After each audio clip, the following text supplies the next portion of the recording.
እግዚአብሔር ሕዝብን ከማስተዳደር ተማሩ። ቤተ ክርስቲያን በእንዲህ አይነት ሱታፌ አደራሽን ተብላ ተባረረች። የት በመጨረሻው ዘመን ኦርቶዶክሳውያን በምንም ሰልፍ ራሳቸውን ካልቻሉ ዓለም ያጠፋቸዋል ይላል። ለልጆቻችሁ ወጥቶ እሺ ቢያንስ ለኛ ነው ለሚመጣው ትውልድ ግን መትረፊያ መጠንከር አለ። ኦርቶዶክሳዊነት ከዓለም አይደለች። ስለዚህ ብራችሁን ይዛችሁ ጥፉ ትላለች እንጂ እሺ ሱት ይበላ አትለማመጥ ቤተክርስቲያን። በስመ አብ ወወልድ ወመንፈስ ቅዱስ አሐዱ አምላክ አሜን። ክቡር አባታችን መጋቤ ሥርዓት ቀሲስ መዝሙር በዩኬ አየርላንድ ሀገረ ስብከት በግላስጎ ከተማ የደብረ ሲና ቅድስት አርሴማ ቤተ ክርስቲያን አስተዳዳሪ፣ ክቡራን የገዳማት የአድባራት አስተዳዳሪዎች፣ ሊቃውንተ ቤተ ክርስቲያን፣ መምህራን ወንጌል፣ የተወደዳችሁ ዘማሪያን፣ የሰንበት ትምህርት ቤት ደቀ መዛሙርት፣ ምዕመናንና ምዕመናት በልዑል እግዚአብሔር ስም እንደምን ሰነበታችሁ? እንደምን አላችሁ? አሜን። በምህረቱ የጎበኘን እንደ በደላችን ያልከፈለን እንደ ኃጢአታችንም ያልተቆጣጠረን ይችን ጊዜ ይችን ሰዓት ለምስጋና ለውዳሴ በፊቱ ያቆመን እንድናስበው የፈቀደልን አምላካችን እግዚአብሔር ይክበር ይመስገን፣ ይክበር ይመስገን፣ ይክበር ይመስገን።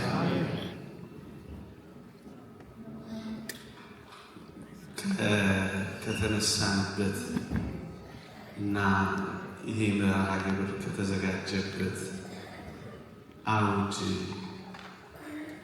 ብነሳ እና እነዚህን ሀሳቦች ብናጠናክር ብዬ አስቤ በዚህ ዘመን መስማት አለብን ብዬ ማምነውን ደጋግሜ የማነሳውን አንድ ርዕሰ ጉዳይ እንደ መልእክትም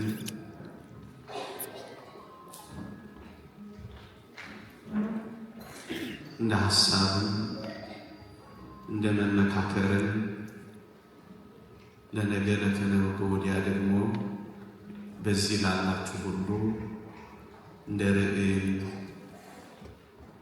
የሚሆኑ ሀሳቦችን ለማንሳት እሞክራለሁ። አታውቁትም ብዬ ሳይሆን ይልቁንም እናንተ ደግሞ በቅርበት የምትኖሩበት በመሆኑ ለችግሩ በቀረባችሁ መጠን ለመፍትሄ የበለጠ ቅርብ እንድትሆኑ እነዚህን ሀሳቦች ባነሳ ወድጃለሁ።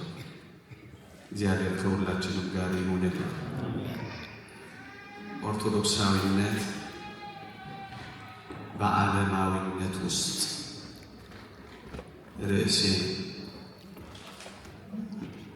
በጣም ብዙ ላወራ እችላለሁ። ጥቂት ቁም ነገሮችን ከያዛችሁ ይበቃኛል። ኦርቶዶክሳዊነት በዓለማዊነት ውስጥ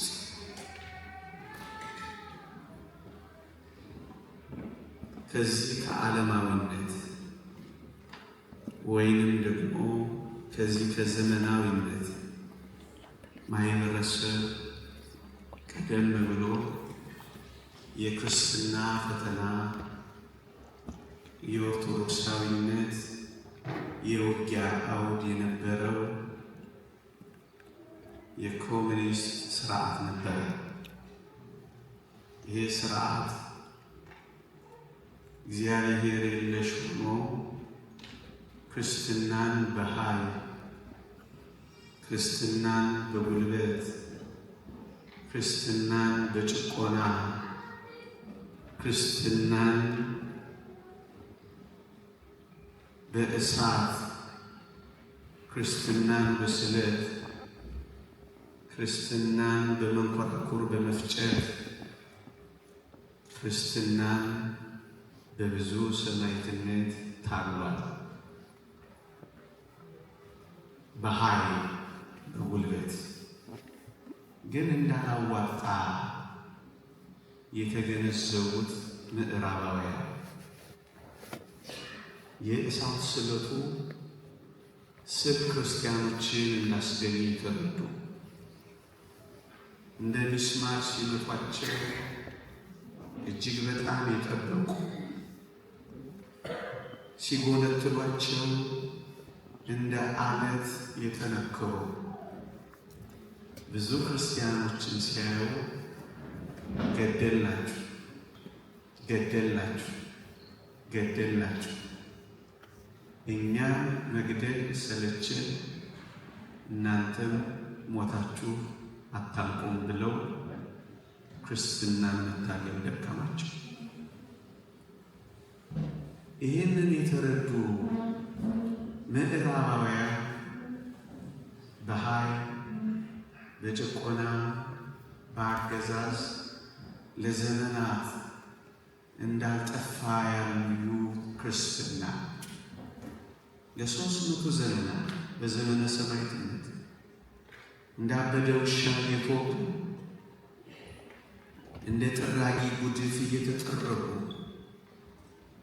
በሰርምኔስ አደባባይ ለፈረስ ጭራ እየተጎተቱ በኔሮን ቄሳር መናፈሻ ግቢዎች ከነ ሕይወታቸው እየተቃጠሉ ለ300 ዘመናት ቢቀጠቀጡ የበለጠ እንዳሸበረቁ የበለጠ እንዳማሩ የበለጠ እንዳንጸባረቁ ያጠኑት ጥናት ነገራቸውና አሁን ጉልበት አያስፈልግም፣ ይልቁንም አሉ ምዕራባውያን ዓለማዊነትን የሥጋ ፈቃድን በነፍስ ላይ ሲሰለጥን የሚከሰተውን መንፈሳዊ ዝለት ተጠቅመው የአዲሱ የክርስትና የውጊያ አውድ ፈጠሩ። እንደ ጥንቱ እቶነ እሳት አፈሩ። ዛሬ ግን እንደ እሳት የሚያቃጥሉ የዝሙት ሐሳቦችን ያንጠቀጥቃሉ። አውዱን ቀየሩት። የሥጋ ፈቃዳትን በማብዛት መንፈሳዊነትን በማዛብ የሚያገኙትን ድል ክርስትናን ለማጥፋት ይጠቀሙበት ገቡ። የውጊያው ስልት ተቀየረ ነው ናቸው። የውጊያው አውድ ተለወጠ ነው የምላችሁ። የተወደዳችሁ ክርስቲያኖች፣ ስለዚህ አዲስ አስተሳሰብ ኦርቶዶክሳዊነት ክርስትና ሊያሸንፍ የሚችል አዲስ አስተሳሰብ መፍጠር ነበረባቸው። ሁለት ሰዎችን ይጠቅሳል።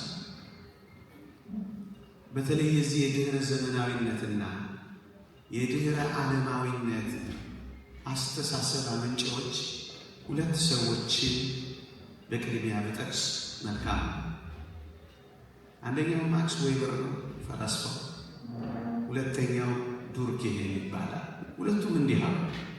አንደኛው ማክስ ዌበር እንዲህ ይላል። ማክስ ዌበር የጥንት አብያተ ክርስቲያናት ዘመኑ ያመጣባቸው ዕጣ መቋቋም ላቃታቸው መጽናኛ ከመሆን ያለፈ ድርሻ የላቸውም ይላል።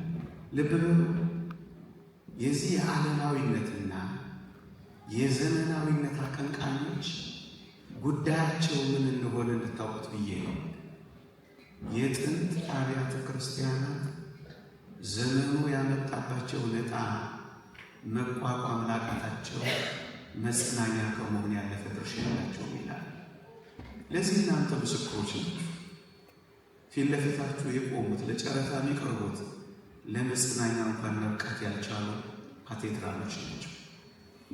ገርድ ሰው ጣላቸው። ቅድም ባልኳችሁ ዓለማዊነት አንክተው በሏቸው።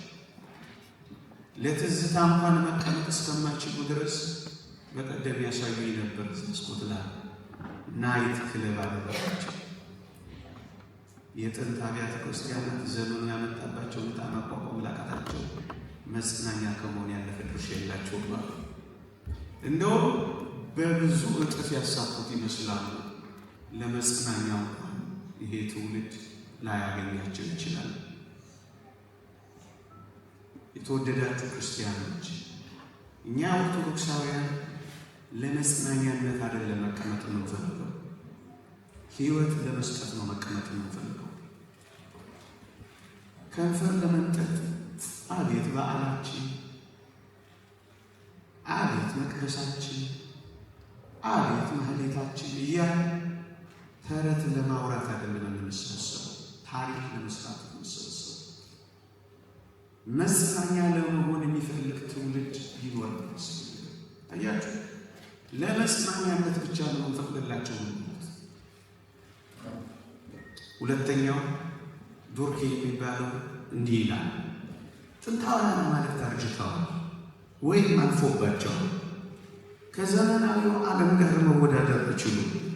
ዘመናዊ ማህበረሰብ የራሱን አማልክት ይፈጥራል ይላል።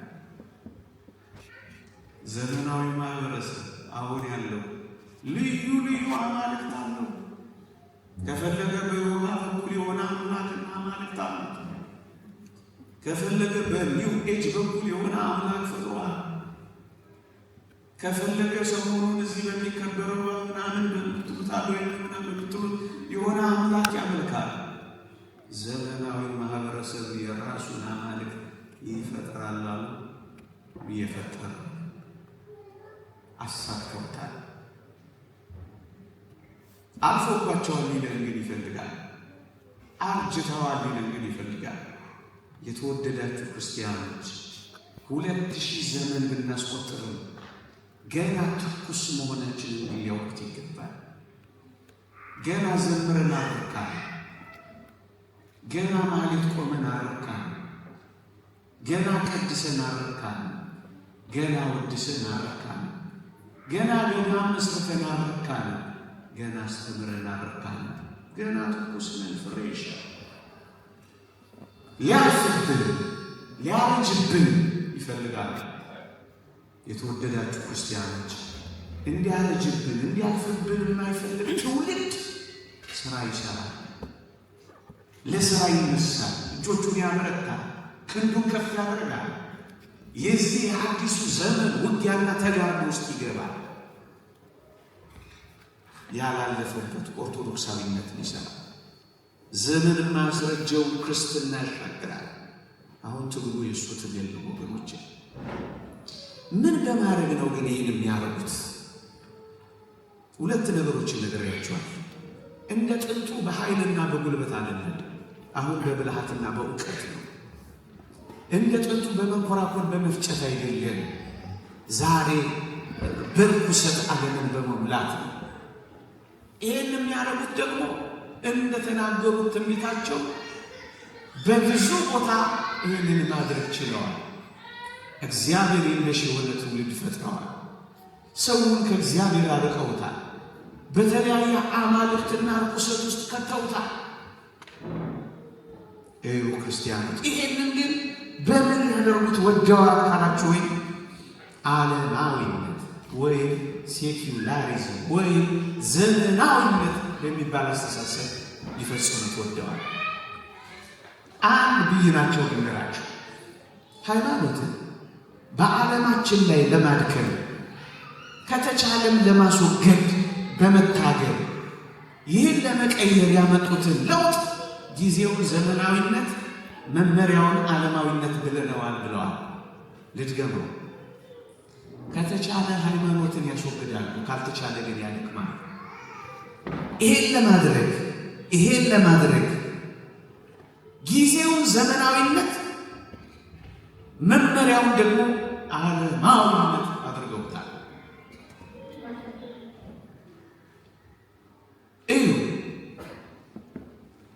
ሊፈጥሩት ለሚወዱት የአዲስ ዓለም እንቅስቃሴና ሐሳዊውን መንግስት በምድራችን ላይ ለማስቀመጥ ለሚፈጠረው መደላደል ሃይማኖት እንቅፋት እንደሚሆንባቸው ስለሚያውቁ ሃይማኖት ከተቻለ መወገድ ካልሆነ ተጽዕኖ መፍጠር ማቆም አለበት።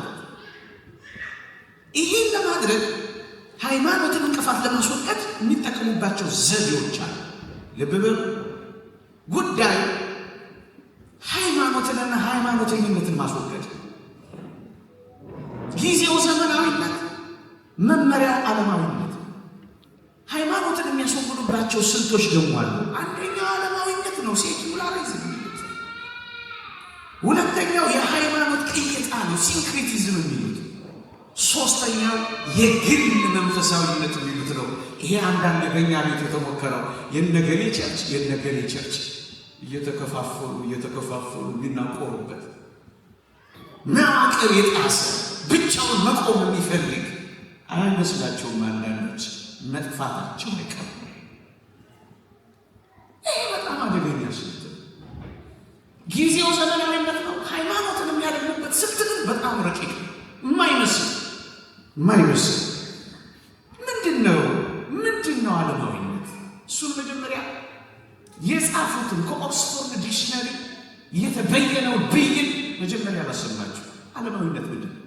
ቅድም ያልኳችሁ ፈቃደ ሥጋን በነፍስ ላይ በማሰልጠን የሚፈጠረውን የመንፈሳዊ ሕይወት ዝለት በመጠቀም ሰውን ከእግዚአብሔር በመለየት አጋንንት እቅፍ ውስጥ በመክተት የሚያገኙትን ጥቅም በዚያ መንኮራኩር ከመፍጨት በላይ እንደሆነ ያውቃሉ። ይሄው ይሁት ባዶን ቀርቷል። እናንተ የቅርብ ምስክሮች ናቸው። ምንድን ነው ግን ዓለማዊነት? እነሱ የበየኑትን ነው ማነብላችሁ። ከእነሱ መጽሐፍ የለቀሙትን ነው ማነብላችሁ። ሌላ ትምህርት አተን ወንጌል አይሰጥም። እንዴት ያሰብካችኋል? ወንጌል አሁን የሚያስፈልገው ስራ ነው። እንደውም አንድ ቃለ ተውኔት ነበር ልጅ እያለሁ እማየው፣ ዘላለም ነጠላ ለባሽ ላይ መፎከር የሚል ዛሬም በሞቴ በሳንቃው ደረቴ በመከዳው ጣቴ የሚለመን እናንተ ላይ አይደለም። እናቴ በሰላም አይሻልችች ትንሽ ቀለል ባረገው መላከ ምሕረትን ተማምኘት እንጂ ምንድን ነው ዓለማዊነት? ድምፄ ይሰማችኋል? ይሰማል? ጠጋ እንዲህ ይላሉ ሲበይኑት። ዓለማዊነት ከተከታተላችሁ ነገሩ እያያዘላችኋል። የዚህ ዓለም ጉዳይ የሚያስጨንቃል። ዓለማዊ መንፈሳዊ የሆነ ነገር የማይገደው ዓለማዊ፣ ስለ ቤተ ክርስቲያን አስተምህሮ የማያሳስበው ዓለማዊ፣ ስለ ገዳማዊ ሕይወት የማይጨንቀው ዓለማዊ። ይሄንን ሰው መፍጠር ነው ግባችን ነው የሚሉት። የሚፈልገው ይበላል፣ ይጠጣል፣ ይዝናናል። አቅ ለዚህ ነው ብዙ ሬስቶራንቶችና ካፌዎች፣ ብዙ የብስኩት ከረጢቶች የምታዩት እናንተ። መብላት፣ መጠጣት፣ መዝናናት አለቀ። የዚህ ዓለም ጉዳይ ብቻ ነው የሚያስጨንቀው። ፈጥረውታል። አዎ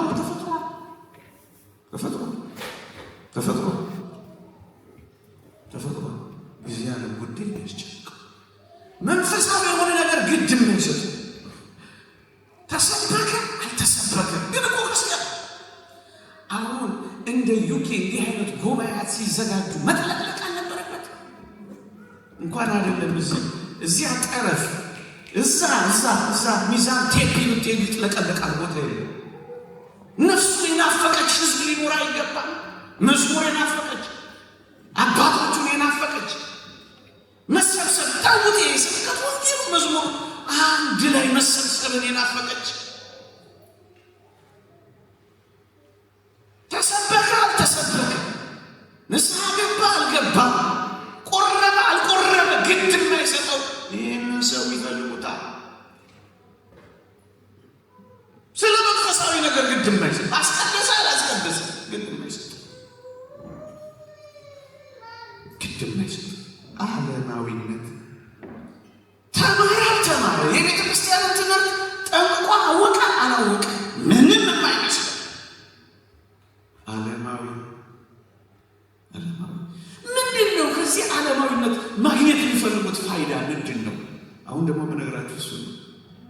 ከመንገዴ በፊት ግን እውነትን እናንተ መንፈሳዊያንን ዓለማውያን ምን አላችሁ? ምን አላችሁ? ምን አላችሁ? አይሰማኝም። መንፈሳውያን እስኪ እንፈታተሽ። ሀሳብ መስጠት ይቻላል። እንፈታተሽ እንፈታተሽ እስኪ በቀን ቢያንስ 2 ጊዜ የምትጸልዩ እስኪ እጃችሁ ይውጡ። አይዟችሁ ምንም ይሉታል። 2 ጊዜ ብቻ ይኸውላችሁ። ካወጣችሁ አንድ ላይ አውጡ። እየቆያችሁ እስከታወጡ 12 ሰዓት የሆነብኝና ሰዓት ያልቃል። ተውትሽ።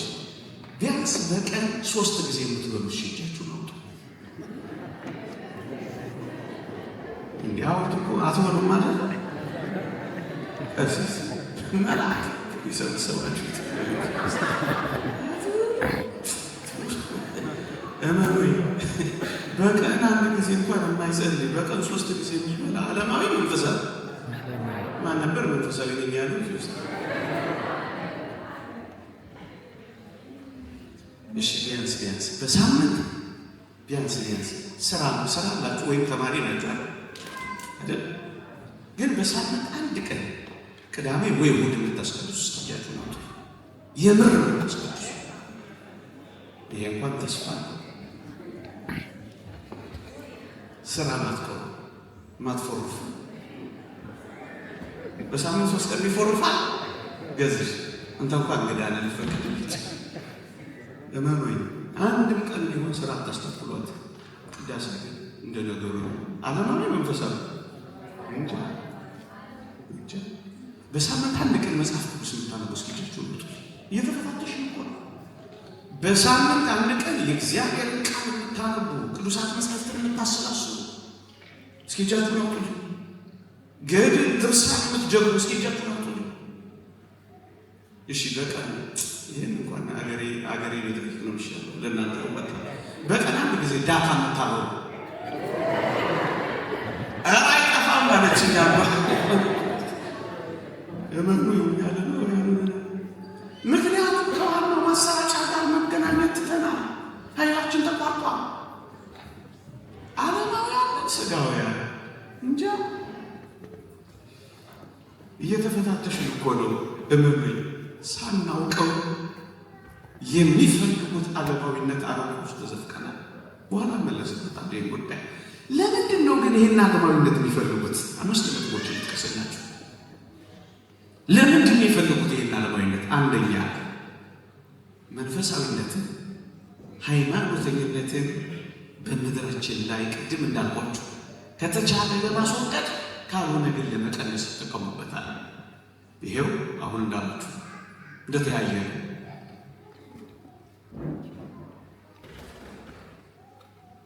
ስለ ሃይማኖቱ ግድም አይሰጠው፣ ስለ መንፈሳዊ ነገር የማያስጨንቀው እሱን መንፈሳዊነትን ማቀዝቀዝ፣ ዓለማዊነትን ማግኘት። ኦገስት ኮምቴ የተባለ ፈላስፋ እንደተናገረው በ18ኛው መቶ ክፍለ ዘመን የተናገረው እሱ ከዘመናዊነትና ከምዕራባዊነት መስፋፋት የተነሳ ይላል የሰው ልጆች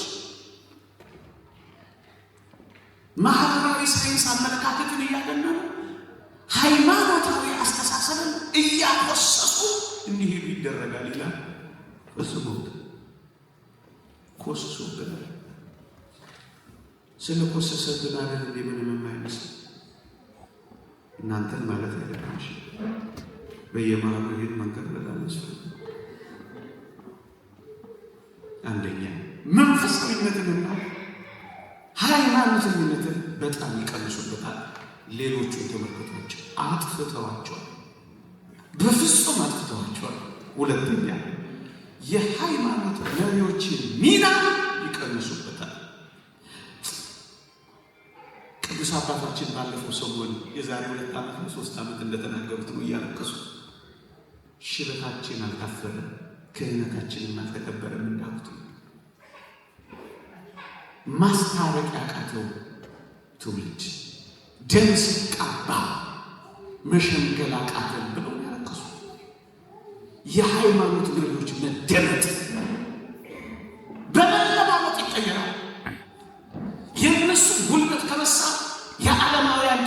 ስር መውደቅ ይመጣል። ይኸው ያየነው ያለ የሃይማኖት መሪዎች ተደማጭነት ይቀንሳል።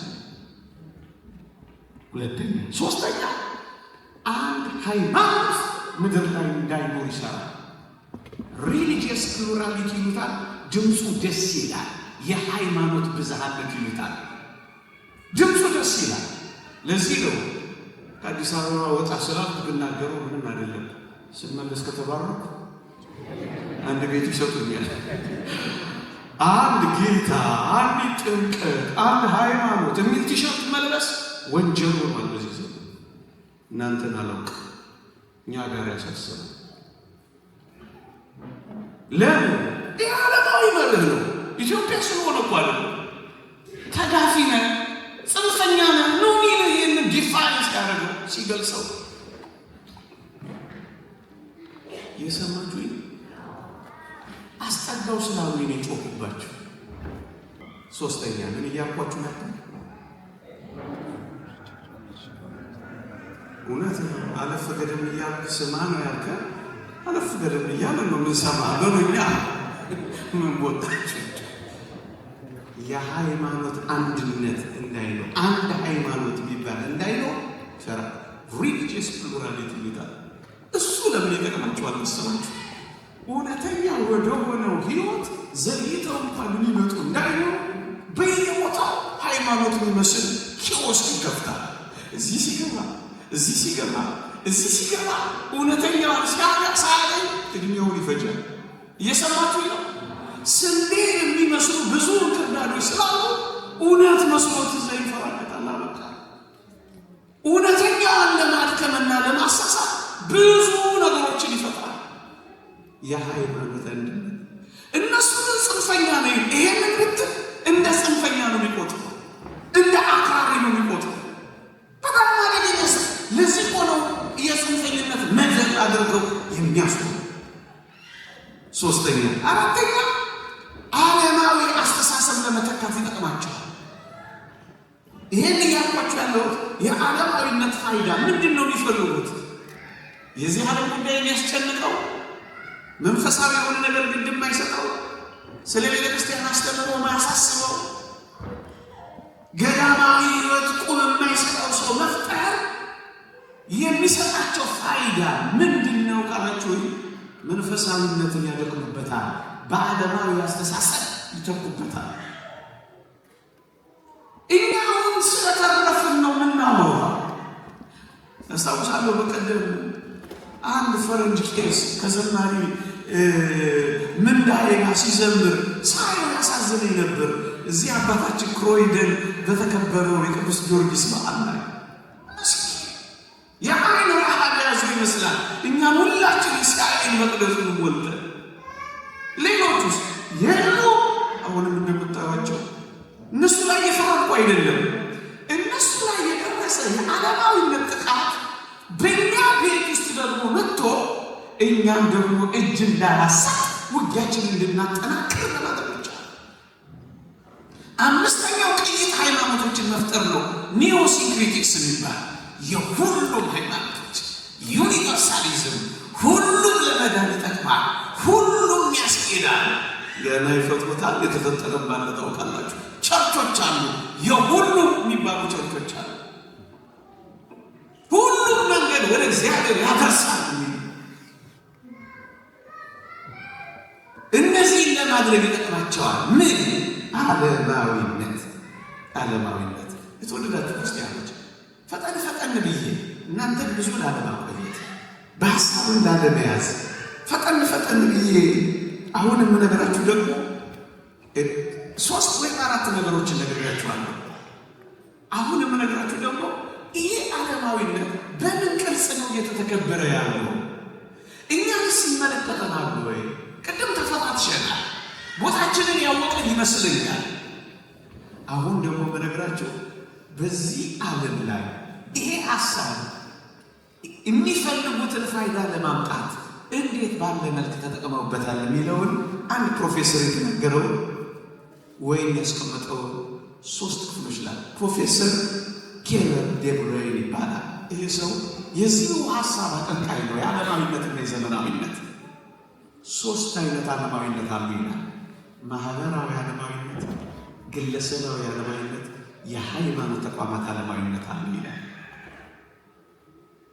ደግሞ አሉ ማህበራዊ ዓለማዊነት፣ ግለሰባዊ ዓለማዊነት፣ ሶስተኛው ደግሞ የሃይማኖት ተቋማት ዓለማዊነት። ፈጠን ብዬ እነዚህን ገልጬ ማጠቃለያውና መፍትሄውን ጠቁሜ አበቃለሁ። ማህበራዊ ዓለማዊነት በምድራችን ላይ የተፈጸመ ይመስላል። እሱ ምንድን ነው? የቤተ ክርስቲያን በመንግስትና በመሪዎች በአገር ላይ በህዝቦች ልታሳድረው የሚገባውን ሚና በካልቾ መጥተው አባረውታል። ትርጉም እግዚአብሔር እኛን ቀብቶ አያነግስም። እግዚአብሔር ህዝብን ለመምራት መብት የለውም። እኛ በምርጫ እንመራረጣታለን እንጂ እግዚአብሔር ምን ቆርጦት ነው እኛን የሚሾመን? ይሄ ምን ይባላል? ሴፓሬሽን ኦፍ ስቴት ኤንድ ሪሊጅን ብለው ገልጸውታል። የመንግስትና የሃይማኖት ልዩነት ብለውታል። እግዚአብሔር ህዝብን ከማስተዳደር ተባረረ። ቤተ ክርስቲያን በእንዲህ አይነት ሱታፌ አገባሽን ተብላ ተባረረች። የትን አያችሁ? ዋና አንኳሩ መሪ በሌሎች ቁጥጥር ስር ወደቀ። በእግዚአብሔር እጅ እያለፈ እየጸለየ እንደ ዳዊት እየተቀባ የሚነግስ አይደለም ወገኖች። ስለ ህዝቡ የሚራራ ከአንበሳና ከድብ ጋር ስለ ህዝቡ የሚታገል በረሃ ለበረሃ የሚንከራተት ምድረ በዳውን ቅድስተ ቅዱሳን አድርጎ የሚዘምር እንዲህ አይነቱ ንጉሥ አይፈልግም ማለት አይፈልግም። ረግጦ ጨቁኖ ሴራ ሰርቶ ገሎ ነጋሽ የበዛባት ሆነች።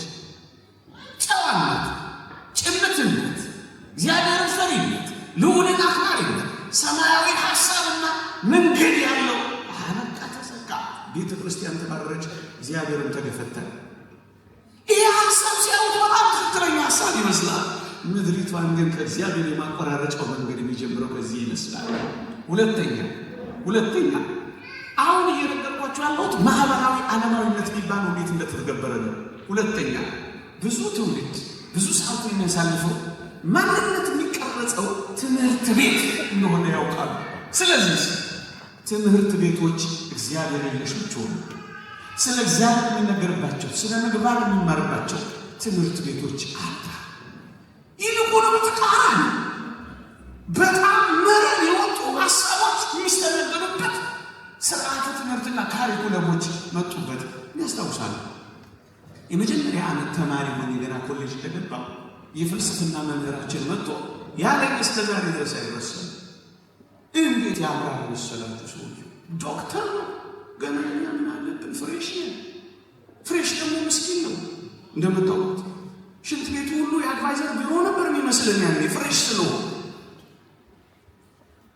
እንደገባ እጃችሁን ወደ ጀርባችሁ ስደዱ አለን። ወደ ጀርባችን ሰደድ። የሆነ አጥንት አገኛችሁ አለን። አሁን የሆነ አጥንት አገኘን አለ። በሉ እሱን ይዛችሁ ወደ ታች ወረዱ አለ። እሱን ይዘን ወደ ታች ወረዱ። መጨረሻ ላይ ይህ አጥንት ተቋረጠ አለ። አዎ ተቋርጧል አለው። በሉ እሱ ድሮ ጭራችሁ የነበረበት ቦታ ነው አለ። ገና ፍሬሽ ሆነ። ጭራ የነበረው ይሄ ነው ሲለኝ አስተማሪ ዶክተሬ ምን ሊሰማኝ እንደሚችል ወስ ከዛ በኋላ ዝንጀሮ ሆኖ ይልኝ ላጠና ሞክሩ። ቤተሰቦችን በሙሉ ተመለከቱ። አንድም ጭራ አላገኘም። ከዛ በፊት ያሉትን አያቶችን ፎቶ አየሁ። ምንም ጭራ የሚባል ነገር የለም።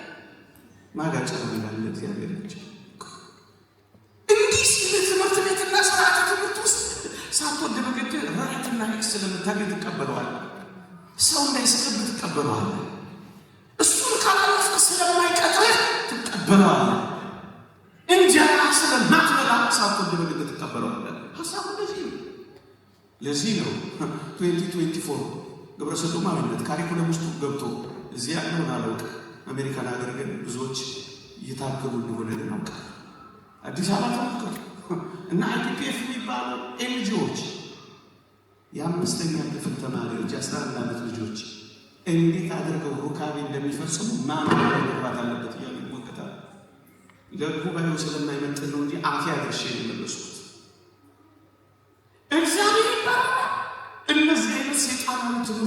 በስርዓተ ትምህርት ውስጥ አልገባም ብሎ ይታገላል። ልጆች የእናንተ አለቆች እንዲሆኑ ትምህርት ቤት ውስጥ ይሰራል። በልጆችና በወላጆች መካከል ያለው ተግባቦት ትምህርት ቤት ውስጥ ይሰራል።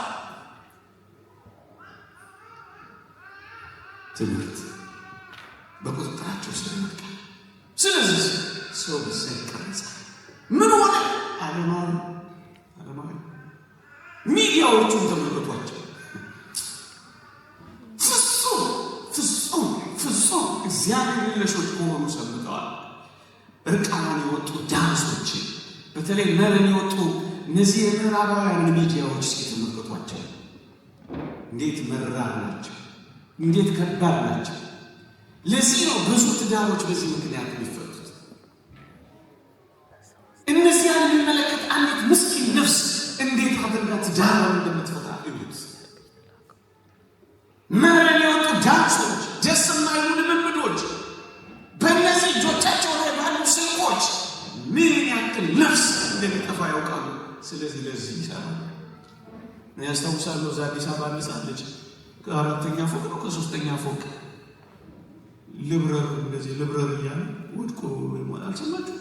ያን የበረው ምን ነበር? ይሄ ቴሌቪዥን ላይ እየጻፈ ማን ስፓይደር ነው የሚባለው እኮ ነው የመሰለው፣ ግን አይበረርም።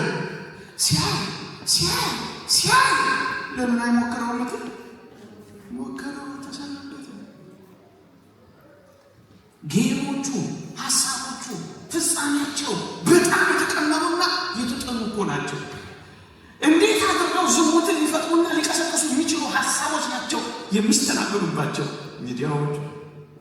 ባለፈው ብራዚል ውስጥ የነበረውን ፌስቲቫል ያስተናገዱት እኮ እነ ዩሮ ኒውስ እኮ ናቸው። ኢየሱስ ክርስቶስ ሲሸነፍ፣ ሰይጣን ሲያሸንፍ ያሳዩ እነሱ አለበው።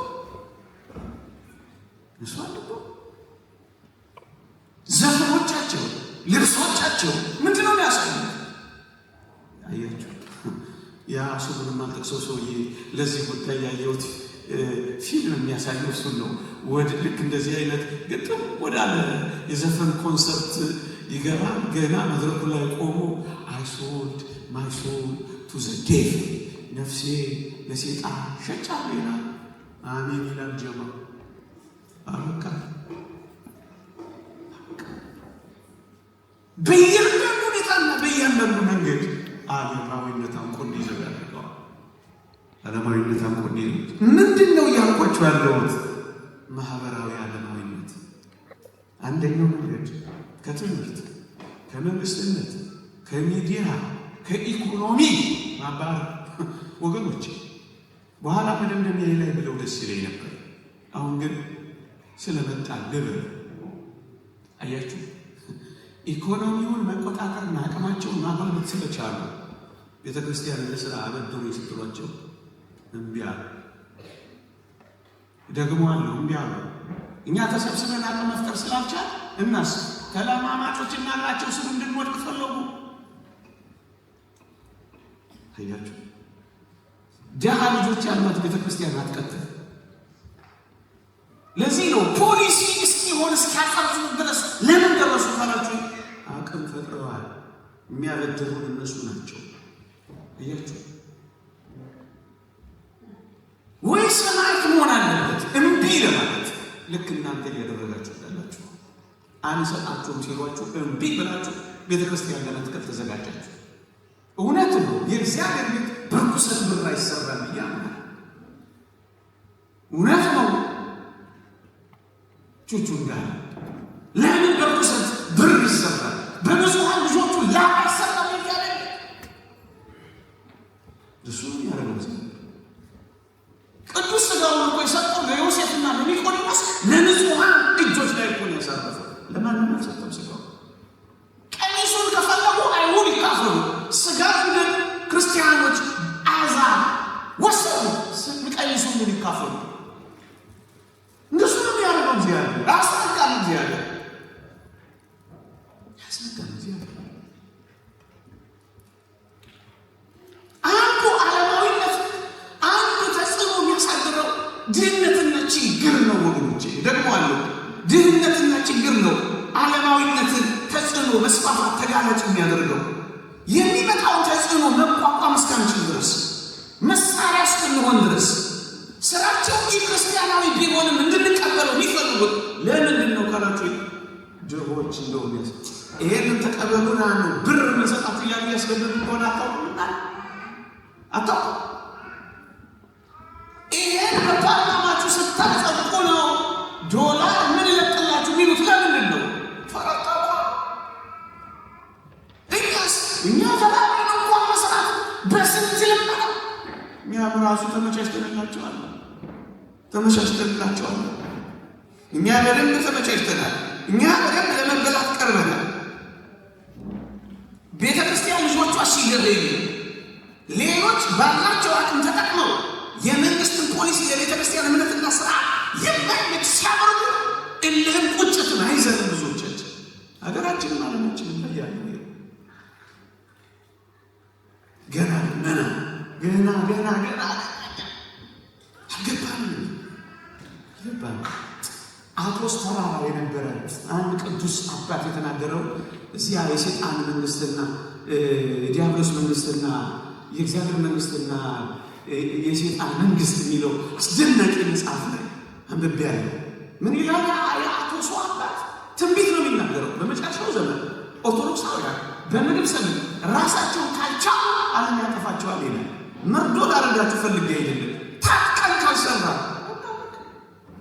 ለልጆቻችሁ አቶ እሺ ቢያንስ ለኛ ነው። ለሚመጣው ትውልድ ግን መትረፊያ መጠንከር የዛሬው እንደ ዛሬው ላይቀጥል እንዳይችል የሚያደርግ ብዙ ተግዳሮቶች ቢኖሩ ለዚያ ግን የተመቻችን ሆነን እንዳንገኝ ሁላችንም አሁን በምንሄድበት መንገድ መሄድ የለም። ከፍ ብለን መታገል፣ ከፍ ብለን መቅረብ፣ ከፍ ብለን መጠንከር መቻል አለብን። ለዓለማዊነት መስፋፋት ተጋላጭ የሚያደርገው አንዱ ችግርና ድህነት ነው። ሁለተኛው የንቃተ ህሊና ዝቅተኝነት ነው። ብዙ ሰው አልገባውም። ከአባቶቻችን ከመሪዎቻችን ከጳጳሳት ጀምሮ አልገባቸውም። ይቀርታሉ። ገና ይከፋፈላሉ። ገና የሆነ ነገር ወደ ነገር ይባባላል። ገና የቤተክርስቲያን ገና እንደዚህ ይባባላል። በጣም የተመቸ ነው የዚህ ያለ ለሚከፍትበት ጥቃት ዝግጁነት የለንም። እንደውም ሳናውቀው ተባባሪ እንሆናለን። የንቃተ ህሊና ዝግጁነት ያስፈልገናል። ምን እየሰሩብን ነው? ለዚህ ደግሞ እኛ ምን ምላሽ ነው የምንሰጠው? መዘጋጀት አለብን። በተጠና መልኩ መዘጋጀት አለብን። ይሄ ማህበራዊ ዓለማዊነት ነው። ጮኩባችሁ ጥቂት ደቂቃ ታገሱ ያዟችሁ። ሁለተኛው ግለሰባዊ ዓለማዊነት ነው። ይሄ ደግሞ በጣም ይገርም ነው። ግለሰባዊ የመጀመሪያው ማህበራዊ ዓለማዊነት የተፈጸመ ይመስላል። ሁለተኛው ግለሰባዊ ዓለማዊነት ነው። እሱ ምንድን ነው? በጣም ይደንቃል። የሰዎች ከክርስትናና ከመንፈሳዊነት የእምነት ተሳትፎ መነጠል ነው። ደግሞ አለው የሰዎች ከክርስትና መነጠልና የእምነትና የመንፈሳዊ ህይወት ተሳትፎ መድከም ነው። ተሳትፎ መድከም ወይ ከክርስትና ይነጠል ወይ ከተሳታፊነት ይነጠላል። አንዳንዴ ክርስቲያን ነን ብለን ከተሳታፊነት እንነጠላለን። አንዳንዶች ደግሞ ከክርስትናው ህይወትና ዓለም እንነጠላለን። በዚህ ምክንያት ግለሰባዊ ዓለማዊነት ይፈጥራል። በእምነት ከእምነት ይልቅ ምክንያተኛ እንዲሆን ያደርጉታል። እሱ ምክንያትን ራሽናሊስት። እሱ ምን መሰላችሁ? ለምሳሌ ፕሮቴስታንቱን ዓለም ተመልከቱት። እነ ሉተር ራሽናሊስት ሆነው ሲጠየቁ ራሽናሊስቶቹ ጥያቄ ጠየቁት። ሉተር ምን ብለው? የምትቆርጡት ስጋና ደም እስኪ ስጋ እስኪ ደም ሲሆን አሳየናሉት። በእምነት ሊመልስ የሚገባው አጅሬ በምክንያት ለመመለስ ሲሞክር ምን ብሎ እንደመለሰ ታውቃላችሁ? ይሄ ስጋ ይሄ ደም ሳይሆን ምሳሌ ነው፣ ሲምቦል ነው ብሎ አረፈ። አያችሁ፣ ምክንያታዊ ለመሆን ሲሞክር ከሃይማኖት ካለ ምሳሌና መታሰቢያ ነው፣ ሜሞሪ ነው ብሎ አበቃ። ክህደት የመጣው ምክንያታዊ ለመሆን ከመፈለግ ነው። የተወደዳችሁ ክርስቲያኖች፣ እኛ ሃይማኖተኞች ነን፣ እኛ አማኞች ነን። ምን ማለት ነው? ስንጠመቅ ስለ ቅዝቃዜዋ እናስብ፣ ሃይማኖተኞች ነን። ምክንያታዊ ለመሆን አለት ነው። ስንጾም ስለ መርሳታችን፣ ስንሰጥ ስለ መድከማችን አናስብም። ስንመጸውት ይቀንስብናል አንልም። ምክንያቱም አማኞች ነን። ስንሰጥ እንደሚበዛልን ምናምን አማኞች መደመር እና መቀነስ ማባዛትና ማካፈል ሂሳብ ናቸው። ሃይማኖት ጋር ሲመጣ ቀንሶ መስጠት መጀመር፣ ማካፈል ማባዛት መሆኑን እናምናለን። ሃይማኖተኞች ምክንያታዊ ያደረግልን ግለሰባዊ ዓለማዊነት ምንድን ነው? ምክንያታዊ። ለዚህ ነው አንዳንድ ወጣቶች ራሽናል ምክንያታዊ እስኪ ከሃይማኖት ይወጣል። ይሄ ብቻ አይደለም ወገኖች፣ ከቅዱሳት መጻሕፍት መርህ ይልቅ ሳይንሳዊ ምርምርና ግኝቶችን ይሄን ግለሰባዊ ዓለማዊነት ነው። እኔ ክርስቲያን የምመራው ክርስቲያናዊ በሆነ አስተምህሮ ነው ብሎ ማያምን ትውልድ ግለሰባዊ ዓለማዊነት ነው። ይሄ ብቻ አይደለም ወገኖች፣ ለሚመጣው ሕይወት ሲባል ጊዜያዊ መከራን ከመታገስ ይልቅ ጊዜያዊ ድሎት የሚወድ ትውልድ መምጣት ይህ ዓለማዊነት ነው። መጽሐፍ ቅዱስ በግልጽ ተናግሯል። ተድላ ደስታ የሚወዱ ይሆናሉ ተብሎ ተጽፏል በመጨረሻው ዘመን። ይሄ ምን ማለት ነው?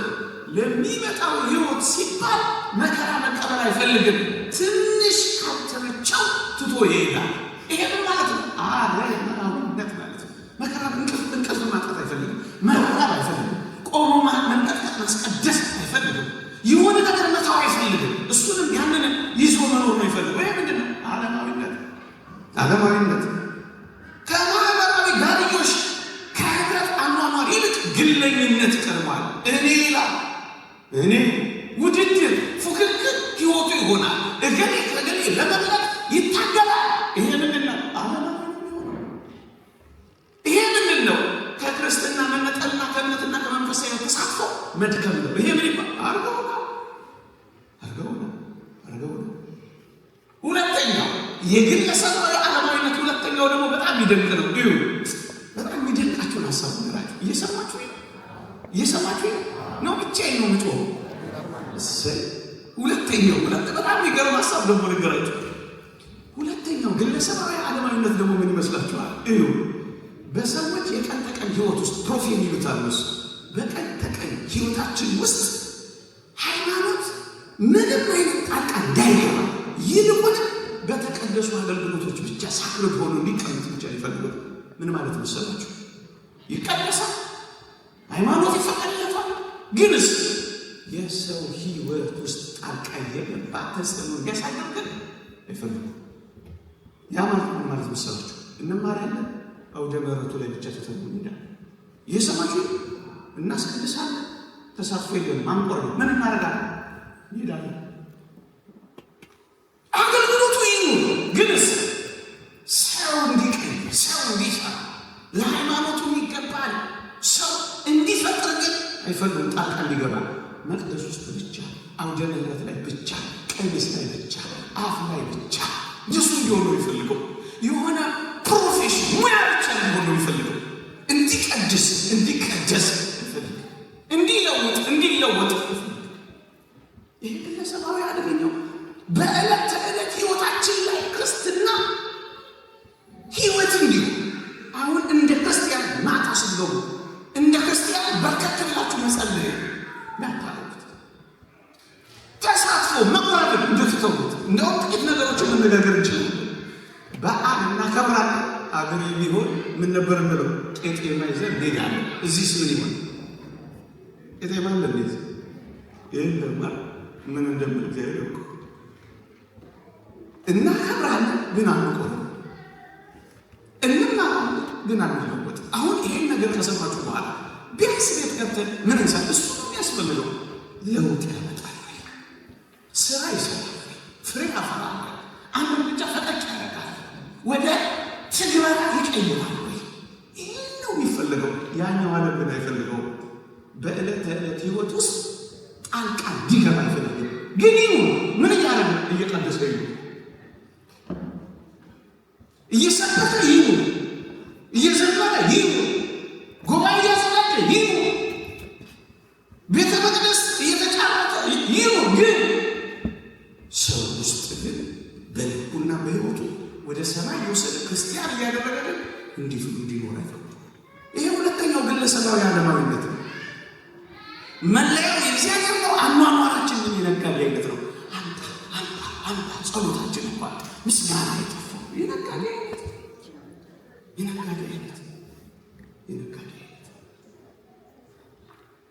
መስቀል አለ፣ አለባበሳችን የሌላ አይነት ማለት ነው። አንዳንድ ያስደነግጥ መልእክቱ እና ምልክቱ ግራ የሚያጋባ እሱ ማለት ነው። ምልክቱ ፍቅር ነው። የመስቀል ምልክት ፍቅር ነው። ግን ጸበኞች ናቸው። የመስቀል ምልክት ይቅርታ ነው። ግንስ በጣም ቂመኞች ናቸው። አያችሁ፣ ይህ በተቀደሰ ሃይማኖት ውስጥ ቀሚስ ውስጥ ምናምን ውስጥ አለ። ህይወት ውስጥ ግን የለም። ህይወት ውስጥ ግን አይለወጥም። አሁን ንስሐ አባት ያስፈልጋል። ሁላችንም እናምናለን። ንስሐ ገብተን አላገባን እሱ ያነጋግረና እንደሚያስፈልግ ያምና ግንስ አይኖርም። እዛ 4 ኪሎ ምናልባት እዚሁ የተወለዱ ልጆች ሊያውቁት ይችላሉ። ማታ አስተርጉሟቸው ደግሞ አሁን ስታስተርጉሙ ሰዓት እንዳይ 2 ጓደኛ ማቾች ናቸው አሉ። ስጋ ላይ ተቀጣጥረዋል። መቼ የገና ጾም እየተጾመ 4 ኪሎ ስጋ ቤቶች ነበሩ አስታውሳለሁ። ፈርሰዋል። እንዳንድ አባቶች ነው ወንድሞች ይረዱኛል። ነቸርዬ ይረዱኛል። አንደኛው ከላይ ከ6 ኪሎ ወክ እያደረገ ሲመጣ 5 ኪሎ አካባቢ ምን ይሰማል? የገና ጾም ሊቀነስ ነው አሉ የሚኖር ይሰማል። ኦርቶዶክሳውያን ናቸው ግን አይጾሙ። የሰማችሁ 2 ወጣቶች ናቸው አይጾሙ። ሲመጣ ምን ይሰማል? የገና ጾም ሊቀነስ ነው አሉ ይላል። በጣም ደስ አለ። እየበረረ ያኔ ቻት የለ፣ ዋትሳፕ የለ፣ ሞባይል የለ። እየበረረ ሄዶ ሲደርስ ጓደኛው እየበላ ነው። ስጋ ቤት የተቀጣጥኩት ሊበሉ መቼ? በገና ጾም። ማናቸው? ኦርቶዶክሳውያን። አንተ ይለዋል። አቤት። ኧረ የገና ጾም ሊቀነስ ነው አሉ። የድሮ ወሬ ነው ደግሞ ማወራላችሁ። እናንተም ዜና አዳራሽ ለቃችሁ እንዳትወጡ አዳራቸው። የድሮ የሳር ፍራሽ ወሬ ነው ያለው ጳውሎስ። እንደሱ አይነት ነው የደቃማ ወሬ። ያኛው እየበላ ደረሰ። አንተ አቤት። ኧረ የገና ጾም ሊቀነስ ነው አሉ። ያኛው እየበላ ምን አላሉ? እንሞታታለን እንጂ አናስቀንስም። አይኖርላትም እኮ ይሞትላታል። ወዲኛ መጀመሪያ ምን ሆንላት? ኑርላት። እንደሚያስፈልግ ካመት መኖር አሁን ይሄ ነው ዓለማዊነት። አይኖራትም። ጫፉን አይነካት። ግንስ ሞትላታል። ከምትሞትላት መጀመሪያ ምን በልላት? ኑርላት። ሁለተኛው ዓለማዊነት ነው። ሶስተኛው ለመጠቅለያ እንዲመች እየሰማችሁ 3 ዓለማዊነትን ፕሮፌሰሩ ተናግሯል አልኳችሁ። ምን ማህበራዊ ዓለማዊነት፣ 2 ግለሰባዊ ዓለማዊነት፣ 3ኛ የሃይማኖት ተቋማት ዓለማዊነት። ተስፈኛ ነኝ ብርቱ ሰው እንኳን አግኝቻለሁ። እኔ ከለቀምኩት በላይ ለቅማልኛለች። የሃይማኖት ተቋማት ዓለማዊነት እሱ ደግሞ በጣም ይገርማችሁ። በሞቴ ስሙ ብታምኑ ባታምኑ አሁን እዚህ ለደብረ ሲና ቅድስት አርሴማ ቤተክርስቲያን የተመለሰው መልስ አይታችኋል? የተመለሰው መልስ ሴም ሴክስን ኤክሰርሳይዝ ለማታደርግ ቤተክርስቲያን ይሄንን ንግግር አልፈቅድም። ይሄን ከምን አመጡት መሰላችሁ? ይሄንን የሚተገብሩ ምኖች አሏቸው? ቸርቾች አሏቸው። እየሰማችሁ ከዓለማዊው አስተሳሰብ ጋር ራሳቸውን ያዘመኑ ቸርቾች። ይቺ ልዩ ቤተክርስቲያን ትሞታታለች እንጂ ከዚህ ጋር ምን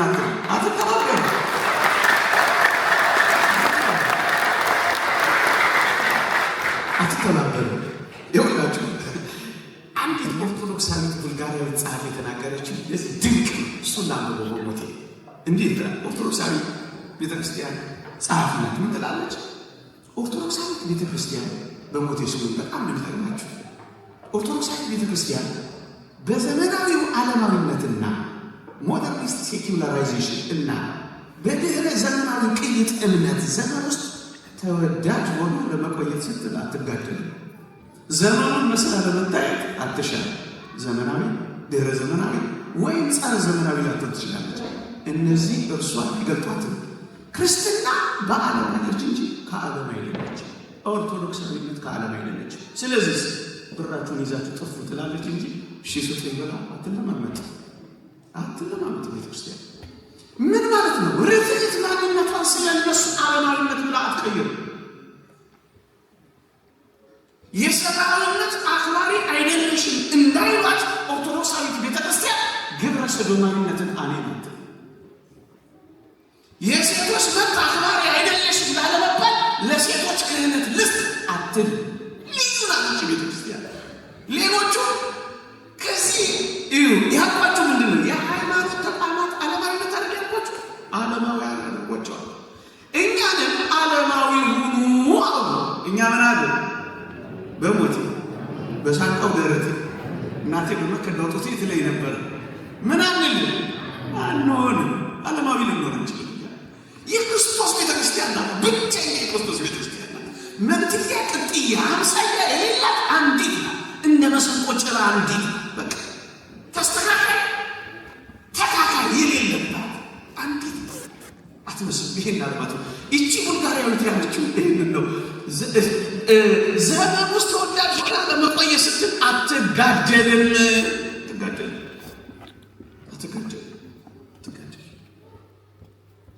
እኛ የተጠቃንበት የዓለማዊነት አስተሳሰብ እየገባብን ነው። አዎ እሱን ሳንጠቅስ ግን ማለፋችን እነዚህን ብንጋደል ቀስ በቀስ ግን የገባብን እኮ ዓለማዊነት አለ አይደለም?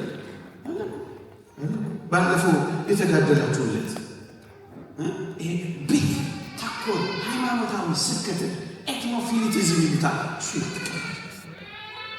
ለዚህ ነው ቤተክርስቲያን ባለፈው የተሟገተችው። ፓርላማ አልመስልም ያለችው ጌታችን ቅዱሳን ሐዋርያትን የመረጠው በነገድ ውግንና ነው እንዴ? ይሄን ከሸዋ ይሄን ከምና ነው እንዴ? ቤተክርስቲያን ላይ ነጸባይላት ብሔር ተኮር ሃይማኖታዊ አገልግሎት የለም።